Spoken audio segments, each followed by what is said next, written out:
किसी को हेल्दी रहने के लिए कोई इंश्योरेंस की ज़रूरत हो, पैसे की ज़रूरत हो, बड़े हॉस्पिटल की ज़रूरत हो, जान पहचान की ज़रूरत हो, ऐसा नहीं है। अगर वो पैदा हुआ है, इस धरती में है, उसका हक है टू रिमेन हेल्दी। और मैं अपने एक्सपीरियंस से, आप सब एक्सपीरियंसड है, आप में से बहुत सारे पेशेंट अभी स्टेज पे आने वाले हैं, आपने देखा है कि ठीक होना आसान है बशर्ते कि वो टेक्निक पता हो, करेक्ट मेथड पता हो। लेकिन ये जो ठीक होना है ये लोग तक क्यों नहीं पहुंचा रहे? ज़रा सोचिए, वंदे मातरम मैंने बोला, वंदे मातरम का मतलब तो सिर्फ इतना ही है, आई सल्यूट यू मदर। इसमें खराब बात तो कुछ भी नहीं है। इसको अंग्रेजों ने क्यों बैन कर दिया होगा? इससे क्या खतरा लग रहा होगा? इससे खतरा ये है कि उनके एग्जिस्टेंस को खतरा लग रहा था, राइट? कि जैसे ही कोई वंदे मातरम बोलता है, एक साधारण आदमी के बॉडी में, उनके मन में क्रांतिकारी भाव आ जाते हैं। एकदम से उसको ये पता चल जाता है कि मैं गुलाम हूँ, मुझे, उसके अंदर एक नई जोश आ जाती है। तो जब भी यूथ बोलते थे वंदे मातरम, वो सिर्फ एक शब्द नहीं था उनके लिए, वो एहसास दिलाता था कि आप गुलाम हैं, वो एहसास दिलाता था कि हम कुछ कर सकते हैं। तो जिस चीज़ से एग्जिस्टेंस को खतरा हो जाए वो चीज़ बैन कर दो। ये तब भी था और ये अब भी है। जो इलाज या जो कोई नुस्खा, उससे अगर लॉबी, एलोपैथिक लॉबी की एग्जिस्टेंस ख़त्म हो जाए तो उसको आने मत दो, कोई ऐसा लॉ बीच में घुसा दो।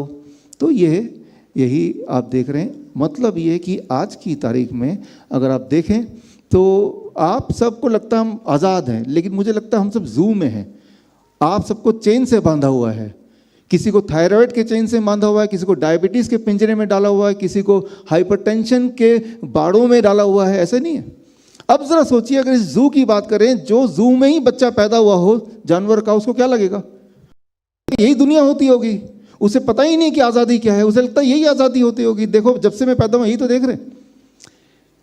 तो जब से आप और हम पैदा हुए हम भी यही देख रहे हैं कि किसी की तो डायबिटीज़ ठीक नहीं होती, किसी की तो थैलेसीमिया ठीक नहीं होता, हम तो यही देख रहे हैं। तो ये समझना होगा कि हम एक ऐसे पिंजरे में हैं, पैदा ही हुए हैं कि एक तो हमें बाहर की दुनिया भी कोई होती है, इससे बाहर निकलने का रास्ता भी होता है, वही नहीं पता। जबकि रास्ता कितना सिंपल है। यहाँ पे पूरे देश से लगभग हर स्टेट से एक पेशेंट यहाँ पे चल के आए हैं, चाहे वो नॉर्थ ईस्ट हो, चाहे गुजरात हो, चाहे वो महाराष्ट्र हो। दूर दूर से पेशेंट्स यहाँ पे आए जो आपके बीच में बैठे हैं। वो सिर्फ ये आपको बताने आए हैं कि पिंजरा तोड़ के हम बाहर निकल चुके हैं, आप भी निकलो। Thank you. तो पिंजरा तोड़ने का रास्ता बड़ा ही सिंपल है। पिंजरा तोड़ने का हथियार आपके हाथ में ऑलरेडी है। ये रहा हथियार, राइट? ये हथियार भी आपको दे दिया गया है। तो अब पिंजरा टूट जाना चाहिए। अब देखिए, यहाँ पे इतना एफर्ट क्यों लग रहा है, आपको मैंने बता दिया कि इससे हमारे भारत में जो भी तंत्र चलते हैं और सबसे ज़्यादा जो इन्फ्लुएंशियल है एलोपैथी लॉबी, उसका एक रोल होता है और उसकी एग्जिस्टेंस। जैसे अभी डॉक्टर राम आधार जी ने प्रेजेंटेशन दिया, अगर इसको कोई सीरियसली ले लेगा तो वो सब तो डायबिटीज़ की दवाइयाँ खाना बंद कर देंगे और वो ठीक हो जाएंगे। और ना केवल डायबिटीज़ की दवाई खाना बंद कर ठीक हो जाएंगे, वो ये भी समझ जाएंगे कि बीपी की भी इसी से ठीक होता है, वो भी समझ जाएंगे थायराइड की दवाई भी इसी से छूटती है। और जब ये समझ चलने लगेगी, उससे existence, danger to the existence of the lobby, right? तो ये फार्मा लॉबी बोल सकते हैं हम। तो इस पोस्टर को आप ध्यान रखिए कि वो एग्जिस्टेंस को डेंजर ना हो, इसलिए ये ताना बाना बना हुआ है, इसीलिए ये पिंजरा बना हुआ है, ताकि हमें एहसास हो कि भाई इंसान है और ये तो बस यूं ही खिलौने हैं। इसीलिए तो एक हम सब इस जू में हैं जहाँ पे हमें अलग अलग बेड़ों में बांधा हुआ है, किसी न किसी बीमारी के नाम से, किसी न किसी बीमारी के बहाने। तो वो बीमारियाँ जिन्हें आप सोचते आए हैं कि ये तो अलाइलाज है, इसको तो हम तोड़ ही नहीं सकते, क्योंकि हमने देखा किसी ने तोड़ा नहीं अब तक। लेकिन आज अब देखिए कि कुछ लोगों ने ज़रूर तोड़ा है, वही क्रांतिकारी लोग। पेशेंट नहीं, पेशेंट तब थे, अब क्रांतिकारी लोग। आपका वो पिंजरा हम तोड़ सकते हैं और उसका पहला स्टेप मैंने आपको बता दिया, टाइम एज मेडिसिन, जो कि बड़ा आसान है।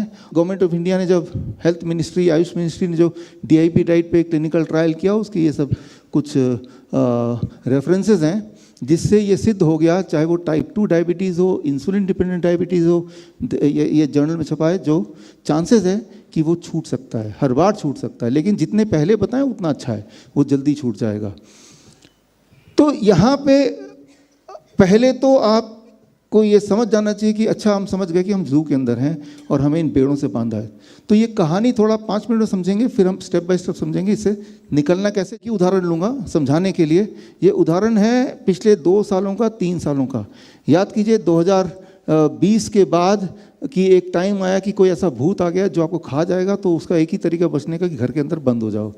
तो आप सबने वो माना, आप सबने वो किया, राइट। 2020 जनवरी ऑनवर्ड्स पहले तो भूत को टीवी में दिखाया, फिर बोला कि अब बंद ही हो जाओ, भूत आ गया है। जिस तरह से बच्चे को हम डराते हैं कई बार कि जब हम चाहते हैं बच्चा घर से बाहर ना जाए, हम बोलते हैं कि बाहर शेर आ जाएगा, तो वो डर के बैठ भी जाता है, राइट। तो वैसे ही एक डर जो दिमाग में डाला गया। आप याद रखिए इस देश में आज भी पहले की तरह अगर अंग्रेजों के गुलाम जैसे लोग हैं, तो आज भी चंद्रशेखर आज़ाद, बाल गंगाधर तिलक के रास्ते पे चलने वाले लोग भी हैं, राइट।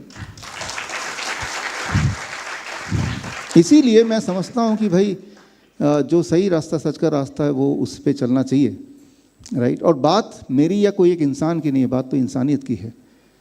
और हम सब समझते हैं, सोचते हैं कि हम जाएंगे तो क्या देखे जाएंगे बच्चों को मकान देना, बिल्डिंग देना, बच्चों को एक अच्छा समाज देना बड़ा ज़रूरी है। बाकी चीज़ तो खुद ही बना लेंगे, बनाना होगा तो, राइट। तो उसी डायरेक्शन में आप और हम बढ़ने वाले हैं, बढ़ रहे हैं। हमारे एक नाइस एक्सपर्ट रवि भूयर है, जो कि बड़े अधिकारी हैं नागपुर में ट्रांसपोर्ट डिपार्टमेंट में। इनकी खूबी ये है कि इनके सामने किसी ने मास्क पहन लिया, अभी नहीं 2021 की बात कर रहा हूँ, तो तब चालान करते थे। इनके सामने मास्क पहनना अलाउड नहीं, और तब हर जगह मास्क था। और जब मुझे रिसीव करने आए एयरपोर्ट में, तो मैंने देखा कि पूरे एयरपोर्ट में किसी ने मास्क नहीं पहना। मैं समझ गया कि ये आए होंगे, रिसीव करने ऑलरेडी पहुंच गए होंगे। तो ये इनका दबदबा है। तो ये हमारे नाइस एक्सपर्ट भी हैं और अधिकारी भी हैं। इनके सामने प्रोटेस्ट करने हज़ारों लोग आए, किसान आए किसी वजह से, और उसमें से एक किसान को ब्रेन स्ट्रोक आ गया हाथों हाथ, जो इन सबका हेड था, सचिन। और तब वही अदरक वाला फॉर्मूला जो मैंने आप सबको बताया है, जो हमारे हॉस्पिटल में होता है कि जैसी हो अदरक चबाते चबाते वो खाता जाएगा, चबाता जाएगा, आंसू निकलते जाएंगे, जैसे जैसे आंसू निकलता जाएगा वो रिवाइव होता जाएगा। तो उनको लगे 22 मिनट, और वो खड़ा हुआ और कहता मैं अपना घर चलता हूँ, सचिन, राइट, नागपुर। और अगले दिन क्योंकि वो मीडिया लेके आया था, तो मीडिया ने देखा अपने आंखों के सामने, और मीडिया का रिपोर्ट यहाँ पे आया। और जब ये मीडिया रिपोर्ट आया, तो वहाँ की जो मेडिकल काउंसिल है, उनका फ़ोन गया रवि भूयर के पास कि किससे पूछ के आपने इनको ठीक किया। लेकिन ये भी इनका जवाब था कि उस वक्त सामने पड़ा है, मैं तेरे पास जाऊँ क्या पूछने के लिए? तो कहा कि क्या आप डॉक्टर हो? तो मैंने कहा क्या मैंने दवाई दी है? मैंने तो अदरक दिया है। तो आप ये समझिए कि जो ये ठीक होने के तरीके हैं वो बहुत मुश्किल नहीं है, बल्कि वो बहुत आसान है। वो बहुत महंगे नहीं है, बल्कि वो बहुत सस्ते हैं। सिर्फ इतना है कि वो आप तक नहीं पहुंच पा रहा है, बट प्रॉब्लम सिर्फ इतनी है, राइट। अगर इस प्रॉब्लम की दूरी को कर दें तो आपके दिमाग से डर ही खत्म हो जाएगा। यहाँ मैं बात कर रहा हूँ एक पेशेंट की, अहन्या, अरुदेव, अहन्या, और अहन्या के साथ अहन्या के अंकल आए हुए हैं यहाँ पे। और अहन्या के अंकल जो हैं वो खुद पीडियाट्रिशियन हैं। इस तरह के बच्चे मेरे बहुत सारे ऐसे पेशेंट हैं जो बच्चे नेफ्रोटिक सिंड्रोम के पेशेंट हैं, जिनको बता दिया जाता है कि ट्रांसप्लांट करना पड़ेगा, स्टीरॉयड लेना पड़ेगा, ज़िंदगी ख़राब है, बच्चे को कभी भी कुछ हो सकती है, जैसे भी बताया। तो ये कहानी बताना ज़रूरी है, बिकॉज मैं सिर्फ इतना बताना चाहता हूँ, डिफ़िकल्ट दिखने वाला बीमारी कितना आसानी से ठीक हो सकता है, उसका एक एग्जाम्पल। तो माइक से ऑल योर्स। ये हैं doctor Avinash, right. Doctor Avinash, जो आप कहाँ से आए हैं? मुजफ्फरपुर, बिहार से। ओके, तो अंकल हैं अहन्या के? Yes sir.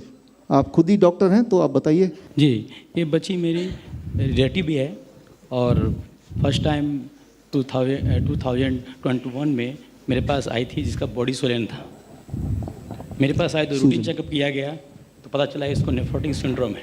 नेफ्रोटिक सिंड्रोम, जी। फिर इसको मैं कुछ बेसिक ट्रीटमेंट, स्टेरॉइड्स जो हमारे मेडिसिन में है, चालू किया।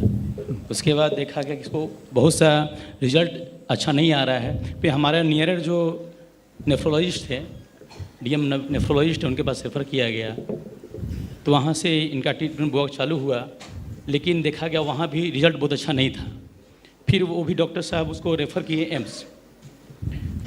फिर वहाँ पर इसे एम्स रेफ़र किया गया। वहाँ पर मैक्सिमम जो स्टेरॉइड्स का डोज दिया गया, तो देने के बाद देखा गया कि इसको बॉडी स्वेलिंग और भी बढ़ता जा रहा है, और एक और भी साइड इफ़ेक्ट जैसे कि पूरे बॉडी में हेयर आना ये चालू हो गया था। तो फिर ये लोग सेटिस्फाइड नहीं थे, डरे हुए थे। फिर हमारे पास आए कि अब अंकल क्या करें, इसको क्या करना चाहिए। तो हम बोले, इसी बीच में हमको हमारे कुछ आयुष फ्रेंड हैं, आयुष डॉक्टर्स, उनसे बात ही चल रही थी, वो हिम्स के बारे में बताएं और मैडम से बात हुई तो हमको हिम्स से चंडीगढ़ रेफ़र किए और इसका जो ट्रीटमेंट चालू हुआ, जो जिस तरह का ट्रीटमेंट बताएं उसी बेसिक ट्रीटमेंट चालू दिया गया। और देखिए अभी कि आप देख सकते हैं कि पूरा वेल एंड फिट है। ग्रेट। इसका जो पहले का फिगर था वेरी सोलन थी, पूरी बॉडी में हेयर आ चुका था स्टेरॉइड्स कारण से, और अभी ठीक है। वंडरफुल वंडरफुल, और ठीक ही रही है। मेन सिम्टम्स जो है इसमें तो यूरिन में एल्बुमिन आना होता है। जब हम लोग यूरिन चेकअप करते हैं उसमें एल्बुमिन प्लस आता है, मतलब उसमें फाइंडिंग मिलता है। तो अभी तो हमेशा स्टेरॉइड देने के बाद ही 3+, 4+ आते थे और डोज बढ़ाने के बाद भी कुछ इम्प्रूवमेंट नहीं मिला। फिर लेकिन जब से यहाँ पर आए डाइट थेरेपी कुछ ये सब मेडिसिन दिया, आयुर्वेदिक ट्रीटमेंट दिया गया आप लोग के सेंटर पर, तो अभी बच्ची ठीक है और we are all satisfied. Great, thanks to him. Doctor Avinash जो हैं ये खुद पीडियाट्रिशियन हैं और मैं बताना चाहूँगी कि डॉक्टर साहब भी जो हैं वो हमारे पेशेंट हैं या आज की डेट में। इस बच्ची को 60 मिलीग्राम स्टीरॉयड दिया गया था जो कि एक मैक्सिमम डोज है, और इनको ये इंस्ट्रक्शन दिया गया था कि इस डोज को 30 से 35 मिलीग्राम से नीचे नहीं लेकर जाना है। और एक बात बोला गया था कि 18 साल तक ही इसका ये ट्रीटमेंट के सहारे ये चलेगी। तो ये बच्ची आपके सामने है, 9 महीने हुए हैं इसको हमारे साथ, जो ये DIP डाइट पर है और घर पे खेला खेली करते करते ये हॉट वाटर इमर्शन भी करती है मेक शिफ्ट अरेंजमेंट से। And there is no swelling. जिस दिन ये पहले दिन मैंने इसको वीडियो कॉल पे देखा था, उस दिन इस बच्ची की शक्ल जो थी वो पहचान में नहीं आ रही थी कि एक्चुअली इसके फीचर्स क्या हैं।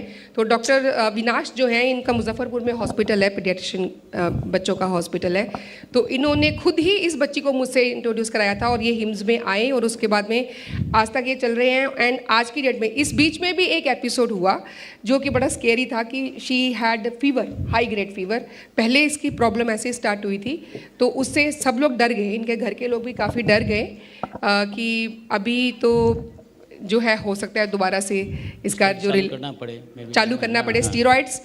लेकिन I will like to congratulate them, इन्होंने पैरासीटामोल का एक टैबलेट भी इस बच्ची को नहीं दिया, 104 बुखार था उसके बावजूद। Thank you. एक गुड एग्जाम्पल है किस तरह से नेफ्रोटिक सिंड्रोम आयुर्वेदिक साइंस से किया जा सकता है। यस, और ये से ही ठीक किया जा सकता है, कोई और तरीका नहीं। This is the only way. Okay, thanks. Thank you, thank you so much.